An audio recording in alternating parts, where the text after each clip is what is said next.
Non, c'est pas une surprise en fait, parce que Trump a fait du Trump, quoi.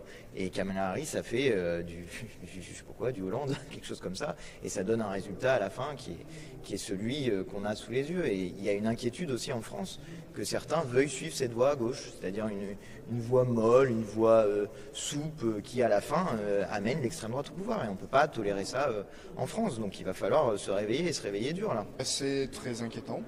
C'est très inquiétant. Enfin, moi, j'ai une pensée pour les Ukrainiens, pour les Palestiniens, pour beaucoup de femmes, pour tous ceux qui vont être victimes du dérèglement climatique.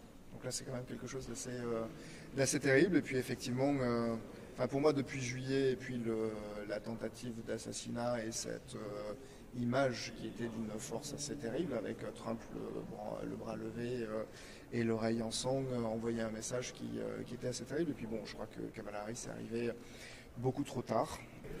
C'est évidemment extrêmement préoccupant. C'est préoccupant au premier chef pour l'Ukraine et donc pour la sécurité européenne. Ça nous rappelle, s'il était besoin de le faire, que la sécurité des Européens doit d'abord reposer sur les Européens eux-mêmes. C'est ce que le président de la République a défendu depuis 2017, de pouvoir bâtir cette autonomie stratégique qui repose d'ailleurs à la fois sur des piliers militaires, de défense, de sécurité, mais également des piliers économiques, énergétiques, stratégiques. Je crois que désormais l'urgence, c'est qu'on puisse se coordonner entre Européens pour tenir un discours uni à l'égard des Américains, puisque évidemment un des risques, c'est que les Européens s'expriment de manière dispersée. Je crois que c'est l'intention du président de la République qui, dès ce matin, a fait part de son intention d'œuvrer en ce sens. Donc le président de la République a félicité l'élection de Donald Trump, et nous aussi, le Rassemblement national, félicitons l'élection de Donald Trump à la tête des États-Unis.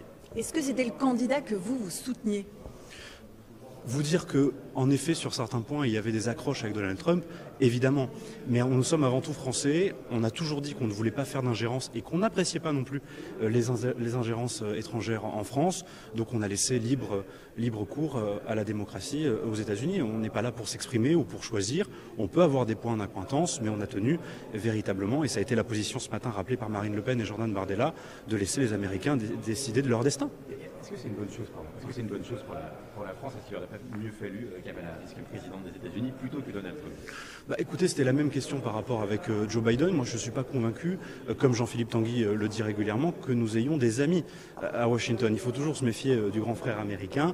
Vous savez, les Américains défendent leurs intérêts. Donc nous, on doit défendre les nôtres. L'Europe doit défendre ses intérêts. Les Américains pensent aux leurs. Et il ne faut pas être aveugle avec les Américains, même si on peut avoir des points d'acquaintance avec Donald Trump, ou même certains avec Kamala Harris. Kamala Harris, présidente des États-Unis, elle aurait défendu l'intérêt des Américains, peut-être contre les intérêts de la France aussi.